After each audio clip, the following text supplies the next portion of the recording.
Bear with me, folks.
Hey folks, just wanted to jump on here and give a quick video, but really this is my last psychedelic arcade and I wanted to show you guys before I drink it all, and they were going quick. So I haven't put down any pre-emergent, no fertilizer of any sorts. I did DiseaseEx application like a month and a half ago. I've mowed it once since that application. I've done literally nothing to the yard. It's been watered twice since we got our last rain, which was like a month ago. So literally nothing's been done back there. Today it's windy and very warm. I've got, let's see, phone says 78 degrees. It's November 21st. Like, it's pretty late in the season, but this is normal for us here in California. We always get these warm days. The humidity drops down to like 10. Humidity's at 15%. Let's take you out there and show you the grass. Most likely won't be any audio again due to the wind. So let's check it out.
I don't know if you can hear this. This is super thinned out due to all the shade it gets now.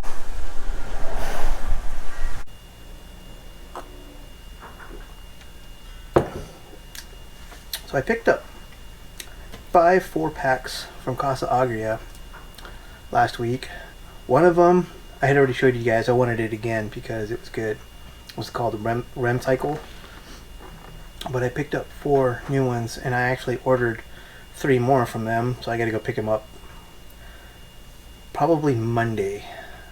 But I'll be right back. I'm gonna show you guys those.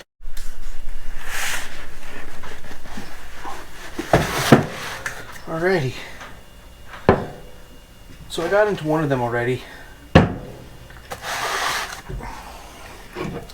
See, Forbidden Frontier. I was thirsty. I wanted to show the full 4-pack, but I got thirsty. But I did really good. I picked these up a few days ago and I held off. Although that Rem Cycle's almost gone. I think I have 1 can left. The Soon Daydream. And we got Endless Ether.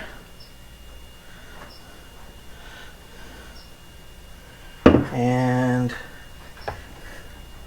Weekend Sounds. Weekend Sounds. You know, my favorite weekend sound is lawnmowers. Y'all take care now, alright? Make sure I don't have dirty hands. Cheers.